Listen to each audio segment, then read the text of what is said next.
제가 30대 부모가 되었을 때 이런 질문이 생겼어요. 5월이 되면 교회에서 가정의 달 한 번, 두 번 정도 부모의 됨, 또 가정을 복되게 하는 원리들을 주일 말씀을 통해서 들었습니다. 그때마다 제가 이해한 아주 심플한 원리 몇 가지는 이렇습니다. 부모인 우리가 교회에 열심히 출석하고 하나님을 잘 믿으면 하나님께서 자녀들을 돌보신다. 자녀들이 복 주신다. 부모인 우리가 열심히 새벽에 기도하고 철야 금식 기도하면 하나님께서 우리 자녀를 키워주신다 였어요. 그리고 구체적인 건 못 들었어요. 왜지? 답을 못 찾았어요. 그래서 어떨 때는 이 부모님은 죄송해요, 독한 말과 술에 취해 있는데도 이 믿음으로 40일 새벽 기도, 교회 충성 봉사, 전도를 위해 온 힘을 바치고 그러면 자녀들을 잘 키워주시지. 이게 맞나? 여러분은 혼란하지 않으셨어요? 그리스도인 부모는 요행을 바라는 사람들이 아니잖아요. 오늘 이 시간 나누고 싶은 것은 크게는 두 가지인데요. 하나님께서 일반 보편적 원리로는 심은 대로 거두는 원리를 따라서 자연과 도덕과 역사를 만들어 가고 계시고, 복음으로 믿음을 가지고 구원을 받은 그리스도인들에게는 성령이 함께 하셔서 성령과 동행하며 다음 세대를 양육하는 성령으로 심는 부모의 부르심을 주셨거든요. 그래서 심은 대로 거두는 원리가 무엇인지를 우리가 이해하고 싶고요.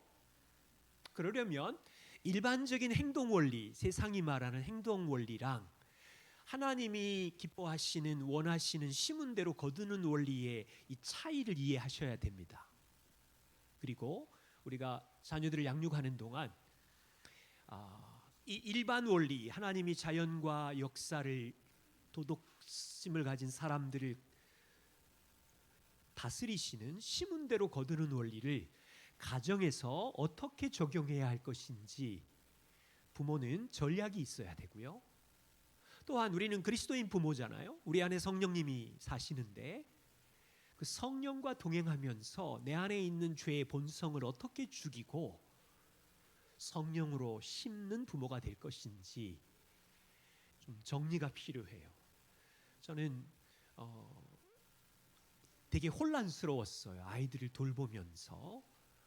그래서 이 원리를 우리가 좀 지혜롭게 분별하면서 함께 나누고 싶습니다. 첫 번째는요, 심은 대로 거두는 원리 이해인데 갈라디아 6장 7절입니다. 스스로 속이지 말아라. 하나님은 업신여김을 받지 아니하시는 분이다. 사람이 무엇으로 심든지 그대로 거둘 것이다. 자, 뒤에 있는 부분, 하나님의 일반 원리는 사람이 무엇으로 심든지 거둔다는 거예요.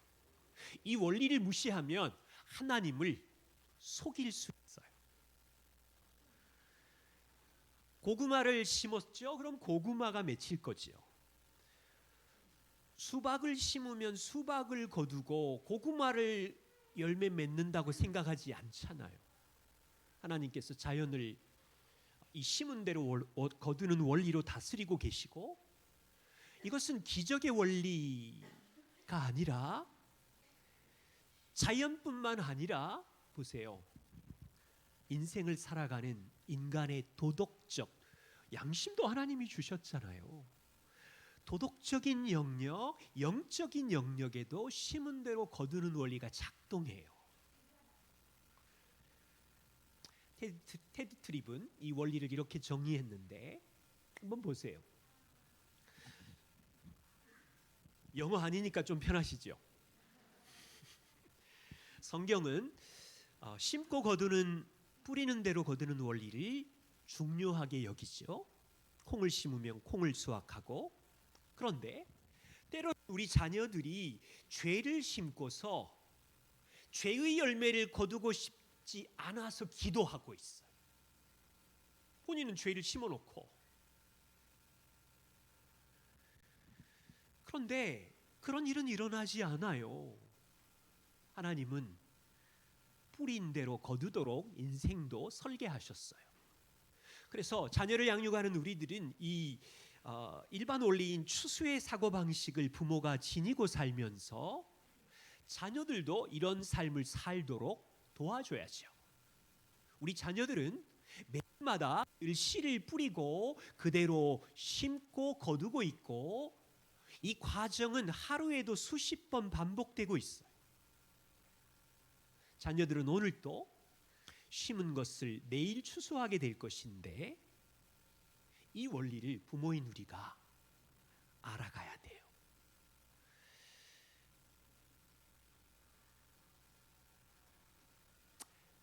이 원리를 잘 적용하려면 일반 행동주의와 성경이 하나님께서 원하시는 심은 대로 거두는 원리를 분별할 수 있어야 되는데, 자, 일반적 행동 원리는 목표가 있습니다.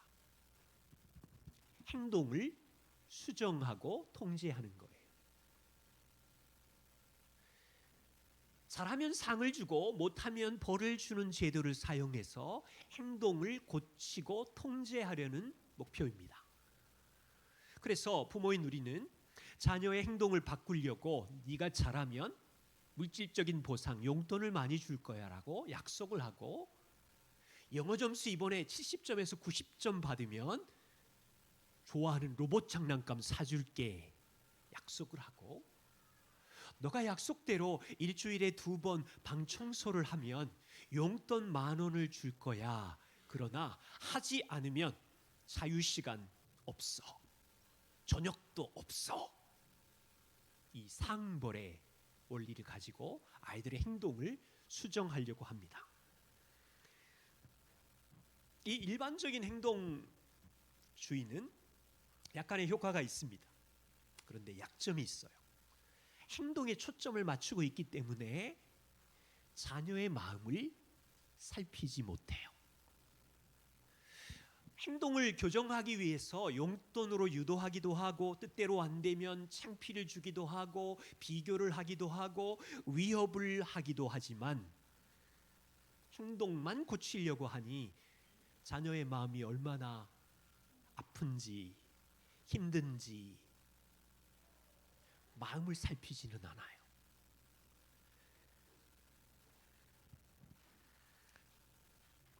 이건요, 행동에만 초점이 맞추고 아이들의 마음을 놓치게 되면 아주 위험한 지점들이 반복됩니다.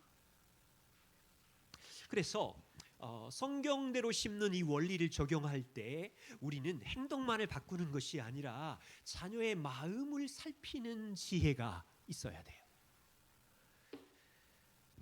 그래서 심은 대로 거두는 원리의 목표는 우리 아이들의 마음을 변화시키는 거고, 이 마음이 그리스도께로 가도록 돕는 거고, 자, 목표가 어디인지 보이시죠? 자녀 양육으로 아이들의 마음을 살피고 그들의 마음이 그리스도께로 인도하도록 하는 것이 심은 대로 거두는 원리의 방향입니다. 그래서 출발은 어디가 출발이냐면 세상의 도덕이 출발이 아니라 성경의 말씀 진리가 출발입니다. 그래서 부모는 자녀들이 이 성경의 진리를 심고 거두도록 도와주는 일인데, 예를 들면 우리 아이들에게 너는 시간의 청지기로 살아야 돼. 작은 일에 성실해야 돼. 수학 한 문제든지 음악 한 단락이든지 악보가 말하는 대로 순종해야 되고, 수학의 공식에 따라서 너가 순종하게 성실하게 공부하면서 심으면 이제 내일이든 한 달 후든 거둘 거야. 행복할 거야. 그런데 어떻습니까? 자녀들은 부모로부터 심고 거두는 원리를 배웠지만 구멍이 뻥뻥 나지요. 대충 하고 놀고 잊어버리고 속이고 가진 방법을 다 동원해서 엄마 아빠 눈을 피해서 도망 다니지요. 아이들은 심은 대로 거두는 원리를 싫어해요. 그때 마음을 살피라면서요. 어떻게 살펴요? 그래, 아들, 딸, 우리는 이 심은 대로 거두는 원리대로, 음표가 원하는 대로, 수학 공식대로 할 수 있는 힘이 없을 정도로 죄인이야. 놀고 싶지, 대충 하고 싶지, 거짓말로 위기를 모면하고 싶지. 죄인이야. 그래서 예수님이 오셨어. 그리스도께로 인도하는 거예요. 근데 조심할 것이 있어요. 만일 아이들이 게으르고 불성실하고 지멋대로일 때 여러분들, 부모인 여러분들이 위협하고 비교하고 분노로 고치려고 그러고 어디로 가는 거예요? 일반 행동주의 원리로 가는 거예요. 성령으로 심고 있는 게 아닌 거예요. 심고 거두는 원리, 일반 원리를 여러분들도 보세요. 아이들도 심고 거두는 원리를 싫어하고 있고 자기 하고 싶은 대로 가고 있고, 부모인 우리도 심고 거두는 원리대로가 아니라 내 마음의 욕망대로 심고 있고,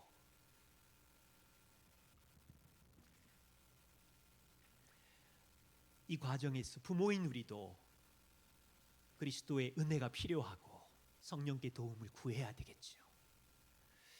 우리 집에 두 아들이 있어요. 이미 벌써 다 커버렸습니다. 29, 27인데 이 아이들이 9살, 10살 때입니다. 첫째 아들은 음악을 잘해요. 그런데 언어는 좀 둘째가 더 잘해요. 어느 날 첫째 아들이 영어 점수 50점을 받았어요. 둘째 아들이 영어 점수 95점을 받았네요. 자, 심은 대로 거두는 원리를 부모로서 어떻게 적용할 수 있습니까? 이런 일들 여러분 집에 많이 있죠?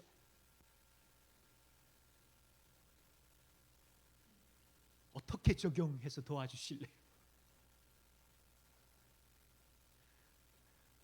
부모인 우리 눈앞에 둘째 아들은 95점 받았다고 어깨에 힘이 들어가 있어요. 형을 부릅뜨면서 형, 내가 형보다 더 잘했지. 우월감으로 형을 내려다보면서.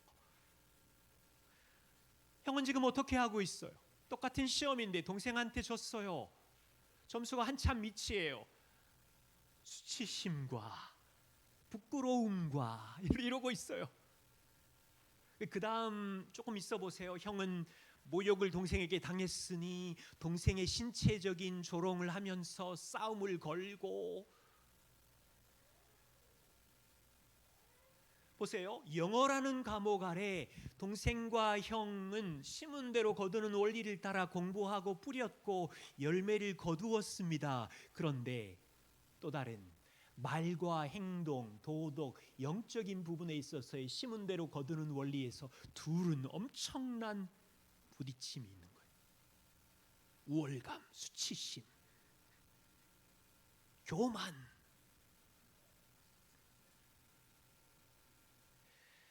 부모인 우리는요, 이 두 아들에게 성경적인 진리, 심은 대로 거두는 원리를 가르쳤어요. 하나님이 주신 은사로, 지혜로 시간 안에 성실하게 공부했을 때 거둔다는 원리를 가르쳤어요. 물론 마음의 태도도 가르쳤는데, 둘째 같은 경우는 형을 향하여 형편없다고 말하고 우월감을 갖고 있어요. 이것도 심은 대로 거두는 원리를 가르쳐야 되잖아요. 형은 하나님의 형상대로 지어진 형이고, 형에게는 언어의 달란트보다 음악의 달란트가 있어서 동생보다 항상 잘하거든요.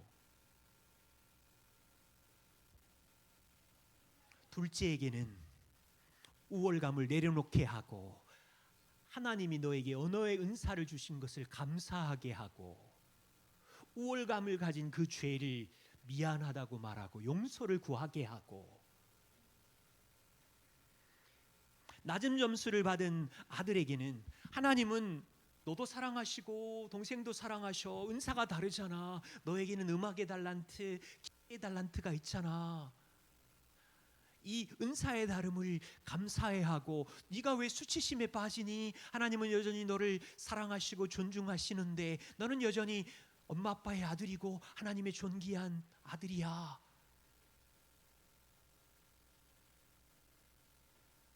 영어, 수학이라는 시문대로 거두는 원리도 있지만 아이들의 쏟아내는 말과 행동과 태도 안에서 하나님의 말씀으로 어떻게 심고 거두는 원리가 있는지 부모는 찾아내고 연습하고 도와줘야죠.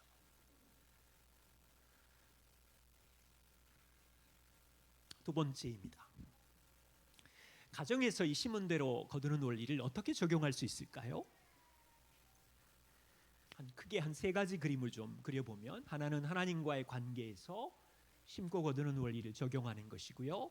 두 번째는 이웃과의 관계에서 심고 거두는 원리를 적용하는 일이고 세 번째는 자기 일과 일상의 삶에서 성실하게 심고 거두는 원리입니다. 엄마 아빠도 아이들도 매일마다 아침, 점심, 저녁 세 끼 육신의 양식을 먹음으로 하루를 살아갈 힘을 얻지요. 그것처럼 부모인 우리도 자녀들도 날마다 하나님의 말씀의 양식을 먹음으로 일생 하나님의 말씀으로 살아갑니다. 자녀에게 말씀을 먹고 말씀으로 살아내는 원리를 중요하게 여기나요? 그러려면 부모인 우리가 말씀을 먹고 이렇게 소화해내고 살아가는 걸 즐거워해야 아이들도 말씀을 먹는 게 즐겁구나라는 걸 눈으로 보면서 본인들은 말씀을 매일 보는 게 힘들고 게임이 더 재밌고 뉴스 만화가 더 재밌는데 엄마 아빠는 말씀 보는 걸 즐거워하네. 저 오늘 아침에 엄청 찔렸어요. 마티 목사님께. 성령과 함께 부모가 걷는 모습을 저렇게 대화로 가르칠 수 있었는데 그 얘기를 정말 많이 못했구나. 제 경험상 14년 동안 우리 두 아들은 말씀 읽는 일을 싫어했고요. 가정 예배도 싫어했고요. 저는 별로 짜증 안 내고 도왔는데도 싫어하더라고요. 힘들어하고. 맞지요? 부모인 우리에게는 말씀의 지혜의 소중함을 보배처럼 여기지만 우리 아이들은 그냥 점크푸 좋아하는 것처럼 스크린, 카톡, 메시지, 뉴스 이거 좋아하잖아요. 그런데 우리는 알아요. 지혜의 말씀이 얼마나 중요한 심고 거두는 원리인지. 그래서 부모인 우리가 즐겁게 포기하지 않고 아이들과 하루를 시작하며 가정 예배든 말씀이든 심고 거두는 원리로 말씀을 마음에 인생에 뿌리도록 도와주는 일이죠. 두 번째는 이웃과의 건강한 관계에서 심고 거두는 원리입니다. 가정은 학교는 이웃과 함께 살아가는 것을 날마다 연습하고 배우는 현장입니다. 우리 자녀들은 집에서 형제들에게 또 부모님에게 말과 행동을 쏟아내면서 상처를 주기도 하고 본인들이 쏟아낸 말과 행동으로 다른 사람을 행복하게도 합니다. 배워야 되겠죠. 내가 쏟아낸 독한 말이 오빠에게, 형에게 아픔과 고통과 가시가 되는구나를 배우고 자기가 쏟아낸 말과 행동에 대해서 책임을 지게 하고 미안해 형, 엄마 죄송해요, 용서해 주세요. 자기가 쏟아낸 더러운 말에 책임을 지게 하고 또 형제가 자기에게 쏟아낸 이상한 말, 비아냥거리는 말, 찌르는 말이 자신에게 얼마나 마음을 아프게 하는지를 배우게 하고 그 형제를 용납하고 받아들이고 함께 한 가족인 것을 배우게 하고, 대부분 우리의 말과 행동은 마음에서 쏟아지는 것이고, 그때마다 우리 가정은, 우리의 교회는 함께 있는 우리 모두 다 나도 죄인 너도 죄인인 것을 확인하면서 우리 가정에게, 나에게, 너에게 그리스도의 은혜가, 십자가의 복음이 필요함을 배울 수 있는 기회인 거죠. 세 번째, 우리 아이들이요, 매일 자신이 하고 있는 하루하루의 공부, 약속한 만큼의 과제를 책임 있게 심고 열매를 맺고 성실하게 공부하면서 거두는 원리를 알려주는 겁니다. 아빠가, 엄마가 출근해서 정시에 출근하고 정시에 퇴근하고 가외 일을 하고 성실하게 일함으로 가정을 책임지는 것처럼, 우리 아이들은 집에서 수학이든 영어든 책 읽기든 하루에 허락된 분량을 하나님 앞에서 성실하게 해내는 이 작은 일에 충성을 다하는 일이 매일매일 연습하는 겁니다. 제가 일주일에 토요일마다 했던 습관적인 일은, 두 아들이 월요일부터 금요일까지 공부한 스케줄을 다 가지고 와서 토요일 날 아침에 그것을 격려하고 축하하는 일이었어요. 그때마다 두 아들들, 너희가 작은 일에 충성하였으니 하나님이 큰 일을 맡기실 거야, 격려했던 일이었어요. 아버지는 하나님 아버지를 대신해서 하나님의 권위로 우리 아이들을 돌보는 일인데, 특별히 저희 집은요, 심고 거두는 원리를 적용할 때 공짜를 거의 주지 않았어요. 뭐 설날, 생일날, 명절 외에 어른들이 주는 용돈 외에는 어릴 때부터 심고 거두는 원리, 작은 일에 충성하는 것들을 연습하면서 아이들이 이제 기쁨을 누릴 수 있도록 그렇게 훈련시켰던 것을 우리는 우리 집의 문화로 갖고 있었어요. 여러분들은 이제 남편과 아내가 함께 만나서 이 아이들을 어떻게 매일 일상의 삶에서 성실하게 심고 거두는 원리를 연습시키고 준비시킬지 작전을 짜셔야 되겠죠. 다시요, 현실은 어떻습니까?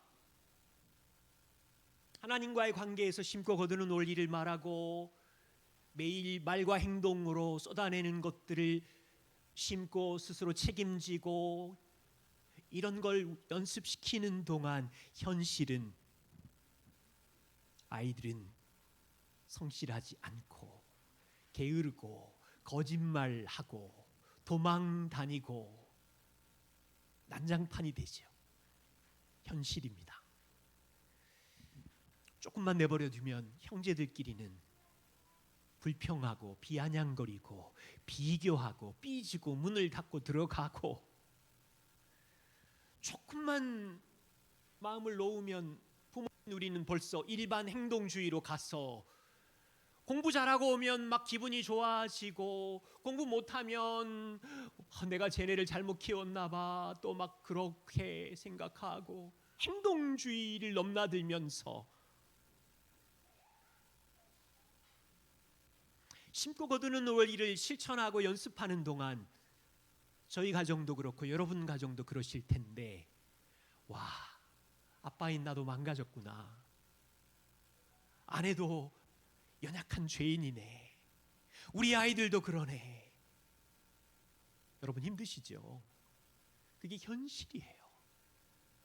그래서 그리스도의 은혜가 필요했고, 그래서 하나님의 아들이 보좌를 버리고 이 땅에 와서 십자가에 죽으시고 완벽한 삶을 사셔서 우리에게 완전한 죄 용서와 완전한 의를 선물로 주지 않으셨으면 우리는 누구도 하나님 앞에 자녀로 설 수가 없었어요. 그런데 이 완벽한 복음이 우리에게 주어졌기에 난장판이 된 우리의 가정의 자녀 양육 속에서도 웃을 수 있고 용서할 수 있고 부모의 영광스러운 부르심을 기억할 수 있고 그 일을 성실하게 걸어갈 수 있는 이유가 복음에 있는 거죠. 세 번째입니다. 여기 계신 여러분들은 어제까지 무엇으로 심었던 부모였나요? 바울은 갈라디아 성도들 안에 두 종류의 성도들이 있다고 이야기합니다. 6장 8절. 자기의 육체를 위하여 심는 부모는 육체로부터 썩어질 것을 거두고 성령을 위하여 심는 부모는 성령으로부터 영생을 거두리니.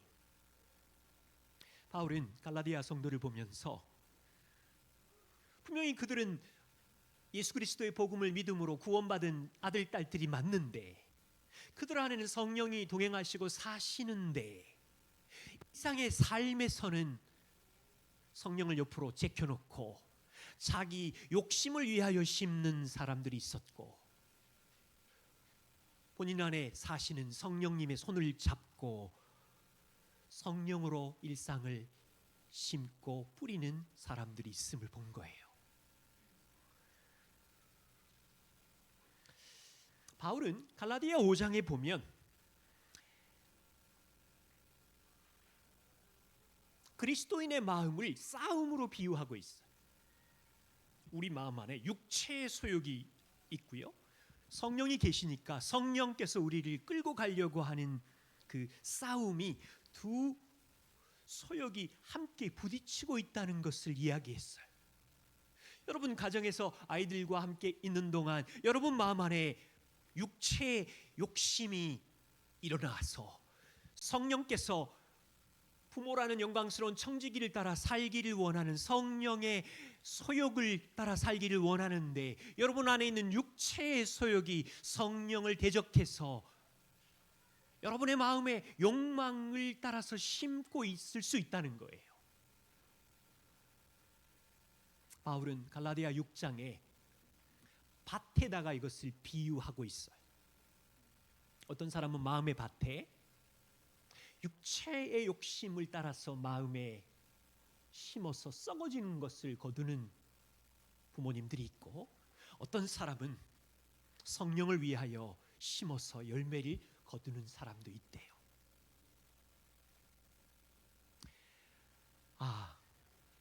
지난 한 주 어떠셨습니까? 이 두 가지 싸움과 밭, 가정의 자녀 양육, 또 결혼, 직장 등등의 이 두 가지 단어는 우리의 현실인데 부모가 자주 사용하는 방법은 두려움이 있는 것 같아요. 아들이 한 번만 더 불순종하면 나는 도저히 못 참을 거야. 일주일 동안 자유시간을 박탈할 거야. 혹시 여러분 중에 아이들이 유튜브를 할지 게임 같은 걸로 밤을 새게 되면 얼마나 뚜껑이 열리나요?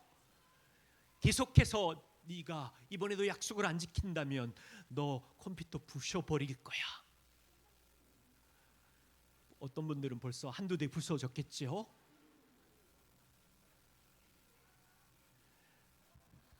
저는 아직도 기억하고 있어요. 차 안에서 두 아들들이 싸우기 시작했는데 옆에 있는 잘 계시던 엄마가 이렇게 싸울 거면 내려! 차에서 내려! 지금 아니에요. 초창기 때. 저 깜짝 놀래가지고 아니 저건 거짓말인데?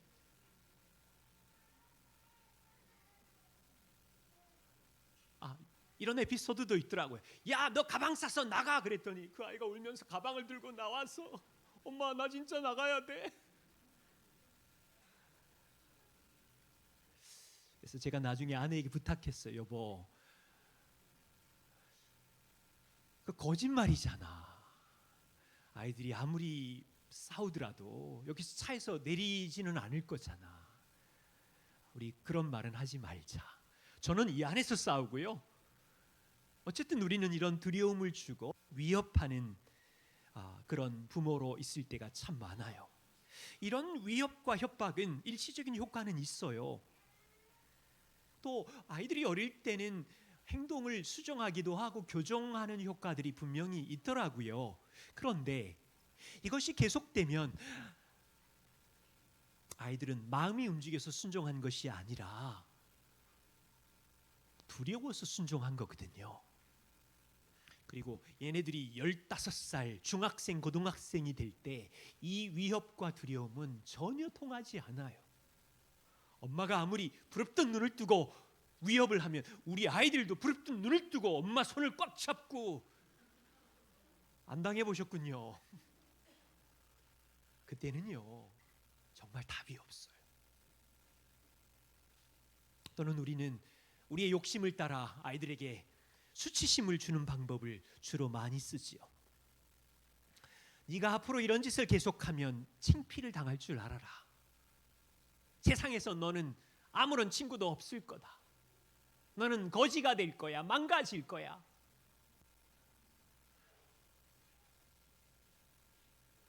그렇게 나쁜 말, 더러운 말을 하다니 하나님의 진노가 무섭지 않니? 뒤에는 성경 구절을 인용해 가면서 가만히 보면 우리 가정 안에는요 자녀들이 쏟아내는 자녀들 마음에 있는 이기심과 교만에 육체로 심는 일이 있고, 우리는 성령이 동행하시는데 성령의 다스림보다 먼저 일어나는 우리 마음의 육체의 욕심을 막 쏟아내다가 난장판이 되는 거예요. 우리의 부모의 동기는 자녀에게 충격을 주어서 정신 차리게 해서 올바로 행동하라는 의미였지만, 우리는 성령께 순종한 게 아니라 자기 육체의 욕심에 순종했기에 가정과 자녀 양육의 현장은 보이지 않는 어두운 터널의 밤을 자주 보냅니다. 그리고 육체를 따라 심는 일이 부모에게 한 번이 아니라 여러 번 반복이 된다면 자녀의 마음은 썩어진 고통과 신음과 가시와 엉겅퀴들이 일어나요. 우리는 모두 다 성령을 위하여 심는 부모이기를 원하는데요. 자, 성령이 우리 안에 계시지만 우리 인정해야 돼요. 매일마다 죄의 욕심과 우리는 먼저 싸움을 하고 있습니다. 우리 안에 자녀의 반복적인 불순종이 보이고, 그걸 볼 때마다 엄마 아빠의 마음에 육체의 욕심은, 감정의 썰물은 두려움과 제 절에다가 인간이 될까, 여러 가지 아픔이 밀려오는 게 사실입니다. 이 치열한 싸움이 있어요. 내 안에 일어나는 육체의 욕심을 소중하게 여기지 않고 밀려오는 분노의 감정을 이제 성령을 붙들고 일어나야 되잖아요. 혹시나 만일에 아내가 아이들에게 막 분노를 쏟아낸다면 두 분이 좀 사인을 만드세요. 남편이 옆에 가서 이렇게 등을 두드린다 할지. 마태에게 배웠어요. 그냥 가서 이렇게 어깨를 짚어주래요. 그럼 그게 사인이래요. 아, 내가 지금 선을 넘었구나. 욕심으로 심고 있구나.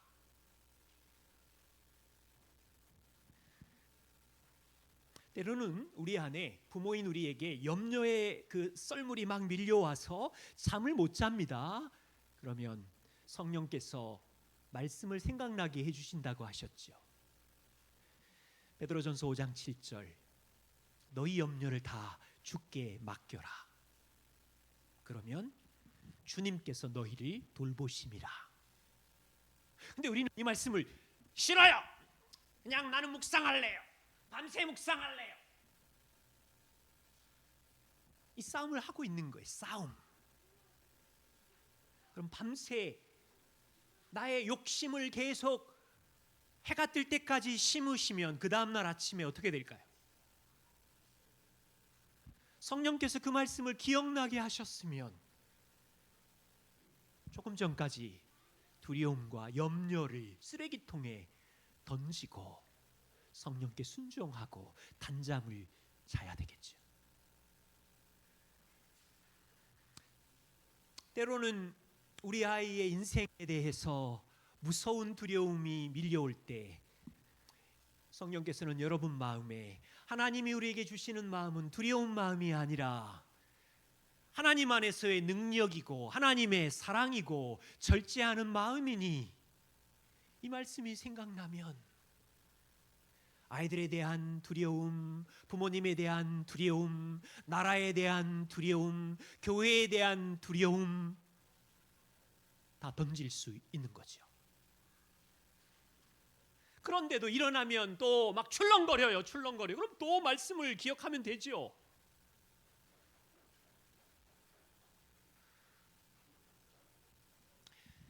때로는 부모인 우리가 자기 욕심을 따라서 아이들을 협박하고 비교하고 비아냥거려요. 설거지하면 우리 마음 안에 고소하는 소리가 있어요. 너 어제처럼 또 무너졌구나. 너 벌써 몇 년째 무너졌니? 수치심과 죄책감이 막 밀고 들어와서 나는 새 아이의 엄마로서의 자격이 없어. 그것을 묵상하고 묵상할수록 내게는 답이 없어. 나는 실패한 엄마야. 여러분, 이런 고소하는 소리가 들릴 때 자신에게 복음을 전하는 거죠. 예수 그리스도가 이 수치심과 이 죄에 대해서 이미 저주를 끝내셨구나. 형벌을 끝내셨구나. 내가 책임질 수치심과 죄책감은 한 방울도 남아있지 않구나. 그리고 툭툭 털고 조금 전 화를 낸 그 아이에게 달려가서 용서를 구하고, 엄마가 너에게 쏟아낸 가시돋친 말 때문에 너는 상처를 입었겠구나. 엄마를 용서해 줄 수 있겠니? 엄마도 죄인이야. 예수님이 엄마를 사랑해서 용서해 주셨는데 너는 나를 용서해 줄 수 있겠니? 이것이 복음을 나누는 일이고 성령과 동행하면서 걸어가는 부모인 거죠. 한 여인을 소개합니다. 이 여인은요, 미국 조지 메이슨 대학교 교수이신 정유선 자매입니다. 2004년에 뇌성마비 장애인이었는데 이제 최초로 박사학위를 받았고 교수가 되었어요. 놀라운 일은요, 이분이 2012년에 대학교에서 최우수 교수 지도자상을 받았대요. 그녀의 고백이 놀랍습니다. 매일매일 저는 싸움이 있었어요. 이를 악물고 싸웠는데 신기한 건 그 어떤 싸움도 내 힘으로 이길 수 없었지만 그 싸움을 포기하지 않았더니 조금씩 성장했어요. 그리고 제가 여기까지 잘할 수 있었던 이유의 1등 공신은 저의 엄마입니다. 여러분이 정 교수님의 엄마는 1960년도에 그 트로트 가수였대요. 김희선이라는. 그런데 딸이 장애가 있다는 것을 발견하고는 어느 날 딸의 일기장을 봤어요. 부모님은 왜 나를 낳았을까? 이 글을 보고 엄마가 충격을 받았어요. 부모님은 왜 나를 낳았을까? 그때 유명한 가수를 내려놓고 내가 내 딸을 책임져야지 결심하고 40년 동안 딸 옆에서 함께 걸었대요. 전 이걸 보면서 이런 마음이 들었어요. 한 엄마의 40년 인내와 희생이 장애가 있는 딸을 이렇게 키웠구나. 포기하지 않고. 그렇다면 하나님은 망가질 대로 망가진 죄인인 저희를 아들 예수 그리스도를 통하여 죽이시고 그분의 완전한 삶으로 복음으로 우리를 낳아놓으신 다음에 얼마나 열심히 양육하고 있을까? 우리는 뇌성마비 정도가 아니라 머리부터 발끝까지 망가질 대로 망가진 죄인 장애인인데 아들을 주시기까지 포기하지 않으셨다면 성령님이 우리 안에 계셔서 일생 동안 우리를 포기하지 않으실 텐데,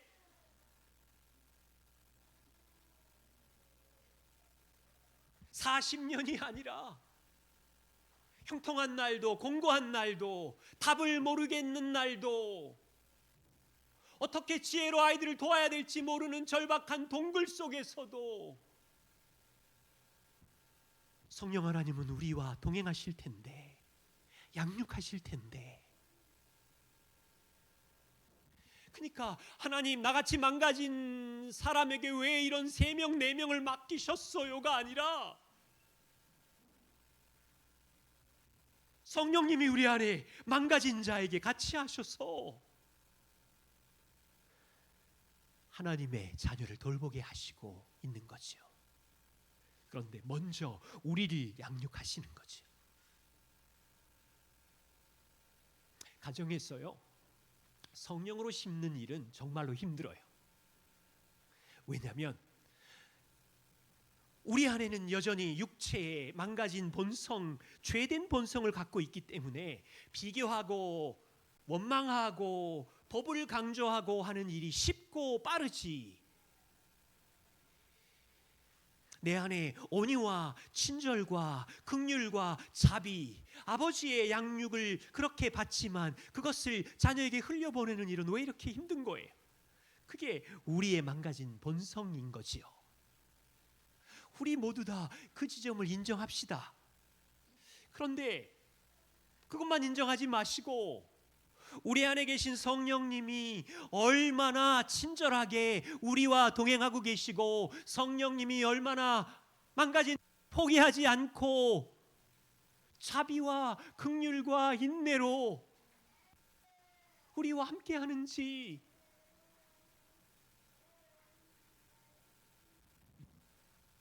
우리는 점점 성장할 수밖에 없어요. 우리 모두 다 성령으로 심는 부모이기를 원합니다. 한 2가지만 기억할 것 나누고,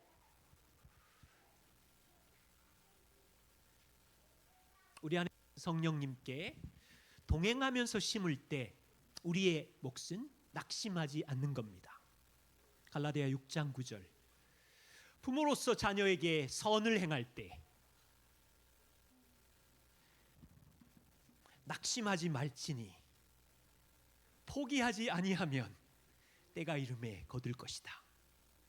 반대로 말하면 성도인 우리가, 부모인 우리가 성도로서 교회 안에 이웃 섬길 때 선을 행하다가 낙심할 때가 자주 있는 거고, 부모로서 자녀들에게 가장 좋은 걸 주고 싶지만 자주 낙심할 때가 많은 거죠. 언제 낙심합니까? 아이들에게 열매가 보이지 않을 때 낙심하죠. 우리는 여러 번 말씀을 따라, 성령의 은혜를 따라 친절하게 돕고 사랑과 인내를 했지만 아이들은 요동하지 않을 때, 내 눈에 흡족한 열매가 보이지 않을 때 좌절하죠. 포기하고 싶을 정도로 지치죠. 내가 이 정도로 수고하고 희생했는데 왜 아이들은 여전히 제자리일까? 더 망가진 것 같아. 우리 교회 한 엄마가 이런 고백을 하더라고요. 딸에게 나는 너 도저히 못 가르치겠다 외쳤더니 딸이 울면서 하는 말, 엄마 나 포기하지 않는다고 말했잖아.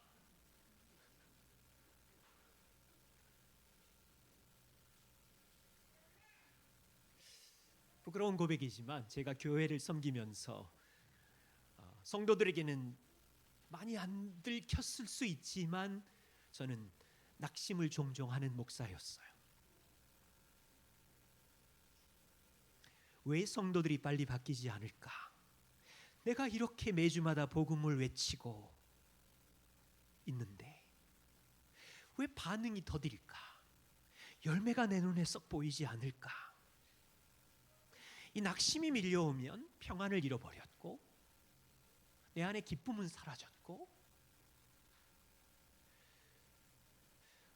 성도들의 눈빛을 보기가 부담스럽고 그런데 낙심이 반복되면서 발견한 진실이 있었어요. 내 마음에 무서운 자기의와 교만이 숨어 있다는 것을 알게 되었어요. 내가 이 정도로 성도들을 섬겼으면 성도들도 이 정도로 변화가 있어야 되라고 하는 내가 행한 것에 대한 자기의, 내 힘으로 성도를 변화시킬 수 있다고 하는 교만, 성도를 변화시킬 수 있는 건 내 몫이 아닌데 하나님만이 성도들의 마음을 바꿀 수 있는데, 이게 반복되면서 배운 게 있어요. 목회자로 섬길 때 나의 몫은 내 안에 계신 성령님과 동행하면서 그분이 주시는 힘으로 성도들 옆에 도구로 있는 거였구나. 도구에 불과한 종이 할 수도 없는 일, 사람을 변화시키는 일을 하겠다고 하는 교만을 버리자.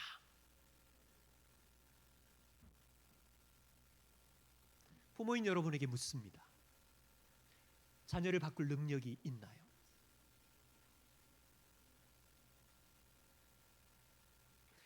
우리의 수고와 힘과 열심히 하면 자녀들이 변화된다고요? 무서운 교만입니다. 부모로서 할 수 없는 일을 하겠다고 하니 낙심이 찾아오는 거예요. 부모의 역할은 무엇입니까? 하나님이 불러주신 영광스러운 부모의 부르심을 감사하고 자녀를 변화시키실 하나님을 신뢰하는 거예요. 이 아이들의 주인은 하나님이시니까. 그리고 나는 망가진 죄인이지만 내 안에 계신 성령님의 동행하심을 기억하고 도움을 청하는 일, 부모의 역할이고요. 그리고 무너질 때마다, 매 순간마다 그리스도의 복음을 기억하면서 온유와 친절로 선을 행하는 일은 부모의 몫이에요.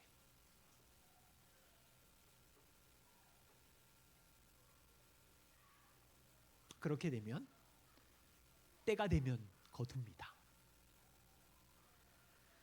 두 번째 부탁은 하나님의 선하신 은혜가 함께 있다는 것을 자녀 양육 현장에서 매일 붙잡는 겁니다. 부모로 살아가는 동안 가장 큰 문제는 성령이 동행하시고 그분이 은혜와 자비로 나를 붙들고 있다는 사실을 잊어버리는 건망증, 아주 심각한 문제입니다. 마태복음 28장 18절 20절 잘 아시죠? 이 영광스러운 복음을 온 민족에게 전할 때 하나님은 세상 끝날까지 함께 하시겠다는 선교 약속입니다. 하나님은 열방과 집 밖에 있는 사람들에게 복음을 전할 때 함께 하신다면 하나님께서 여러분 가정 안에 하나님의 소유인 그 자녀들에게 복음을 전할 때 동행하시지 않겠어요? 아무리 어두운 날이든 망가진 현장이든 성령 하나님은 여러분의 가정 안에, 엄마의 마음 안에, 아빠의 마음 안에 함께 하시죠. 부모로서 모든 지혜가 바닥이 나고 포기하고 싶은 그 순간에도 선하신 자비의 하나님은 동행하시는 거죠. 폴 트립의 말씀이 얼마나 위로가 되는지요. 보이나요? 같이 한번 읽어보겠습니다. 교재에도 있을 텐데 마지막입니다. 같이 읽겠습니다. 당신은 부모로서 실패를 맛볼 것입니다. 당신에게 소명을 주신 분은 단순히 당신을 보내신 분이 아니라 구원자이심을 명심해야 합니다. 그의 십자가는 더 이상 당신의 부끄러운 실수를 감출 필요가 없고 죄책감 때문에 당신의 마음이 혼돈스러울 필요가 없다는 것을 보여줍니다. 이것을 기억하는 것이 중요합니다. 예수님께서 당신이 부모로서 저지르는 실수와 실패에 대한 모든 값을 지불하셨기 때문입니다. 그러므로 실패하는 순간에 하나님이 진노하실까 봐 두려워할 필요가 없습니다. 오히려 용서받고 도움으로 구하기 위해 그분께 달려가야 합니다. 구세주는 당신과 항상 함께 있습니다. 자, 마지막 부탁이 있어요. 자녀 양육의 성공은 저와 우리가 부모로서 쏟은 수고로 인하여 자녀들을 반듯하게 키우는 성공이 아니에요. 부모가 최선을 다해도 자녀의 반응은 실패와 반항일 수 있어요. 여러분, 마티 목사님 첫 번째 쌍둥이인 거 아시지요? 동일하게 경건훈련했고 가정예배를 드렸지만 한 아이는 경건한 아이로 컸고 한 아이는 반항아로 컸어요. 자녀 양육의 성공은 뭐냐면 자녀 양육의 이 고된 좋은 날과 나쁜 날의 반복의 모든 과정에 부모인 우리가 청직이라는 것을 알면서 그 현장에 혼자 있는 게 아니라 왕이신 그리스도 성령님이 동행하신다는 것을 의지하는 것이 성공입니다. 그렇다면 그분의 은혜가 부모인 여러분에게 먼저 흘러갈 것이고 자녀들을 양육하는 동안 그 은혜가 있을 거예요. 그래서 어떤 상황이든지 그리스도를 의지하고 성령과 동행하는 부모로 우리가 계속 연습하고 배우고 우리가 부모 주님께 양육되어가는 부모이기를 소망합니다. 네, 2강까지 마쳤습니다. 요즘 너무 똑똑해가지고요.